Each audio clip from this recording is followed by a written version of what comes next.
السلام علیکم ویورز، آج کا ہمارا موضوع ہے حضرت یونس علیہ السلام اور مچھلی کا واقعہ۔ قرآن پاک میں آپ کا ذکر بار بار آیا ہے۔ سورہ انعام، سورہ یونس اور سورہ صفات میں اور سورہ انبیاء میں آپ کا ذکر مبارک ملتا ہے۔ حضرت یونس علیہ السلام ملک عراق کے شہر نینوا میں پیدا ہوئے تھے، جس شہر کی طرف آپ کو نبی بنا کر بھیجا گیا تھا۔ اس کی آبادی 1 لاکھ یا اس سے کچھ زیادہ تھی۔ آپ بھی لوگوں کو بت پرستی سے منع فرماتے تھے اور ایک اللہ کی عبادت کی تعلیم دیتے رہے، برائیوں سے منع کرتے اور اچھائیوں کی ہدایت کرتے۔ اس بات سے آپ کی قوم آپ کی دشمن ہو گئی۔ آخر قوم کی بار بار مخالفت سے تنگ آ کر آپ نے فرمایا کہ اب اللہ کا عذاب تم پر آ کر رہے گا، اور یہ کہہ کر دریا کی طرف چلے گئے۔ ایک کشتی جانے کے لیے تیار تھی، اس پر سوار ہو کر روانہ ہو گئے۔ جب کشتی بیچ دریا میں پہنچی تو رک گئی۔ ملاح نے کہا، اس کشتی میں کوئی غلام ہے جو اپنے مالک سے بھاگ کر آیا ہے، جب تک وہ نہیں اترے گا کشتی نہیں چلے گی۔ قرار ڈالا گیا تو آپ کا نام نکلا۔ لوگوں نے زبردستی آپ کو دریا میں پھینک دیا۔ اللہ کا کرنا ایسا ہوا کہ ایک مچھلی دیر سے منہ کھولے کھڑی تھی، اس نے آپ کو نگل لیا۔ لیکن حضرت یونس علیہ السلام برابر اللہ تعالیٰ کی پاکی اور بزرگی بیان کرتے رہے۔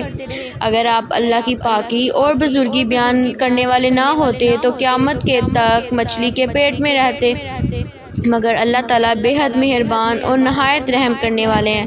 وہ ہر توبہ کرنے والے کی توبہ قبول کرتے ہیں اور ہر پناہ چاہنے والے کو پناہ بخشتے ہیں۔ حضرت یونس علیہ السلام بغیر اللہ کی مرضی کے بھاگ آنے پر شرمندہ تھے۔ اللہ تعالیٰ نے ان کو معاف کر دیا اور عاجز آ کر اندھیرے میں پکار اٹھے، لا الہ الا انت سبحانک انی کنت من الظالمین۔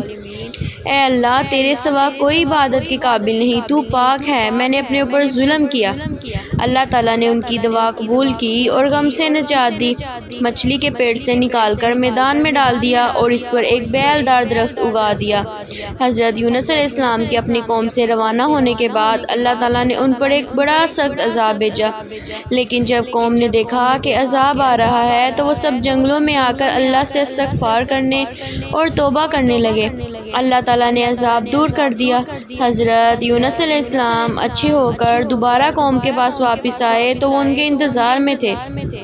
چونکہ انہوں نے اپنی آنکھوں سے عذاب دیکھ لیا تھا، اس لیے سب کے سب ایمان لے آئے اور صدیوں تک امن و چین سے رہے۔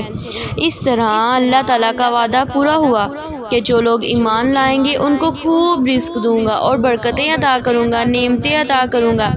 چنانچہ قوم یونس علیہ السلام سے تمام عذاب اور تکالیف دور ہو گئیں جو حضرت یونس علیہ السلام کی بد دعا اور ناراضگی کی وجہ سے ان پر مسلط ہو گئی تھی۔ حضرت یونس علیہ السلام نے مچھلی کے پیٹ میں جو دعا کی، یعنی لا الہ الا انت سبحانک انی کنت من الظالمین، اے اللہ، تیرے سوا کوئی عبادت کے لائق نہیں، تو پاک ہے، میں نے اپنے اوپر ظلم کیا۔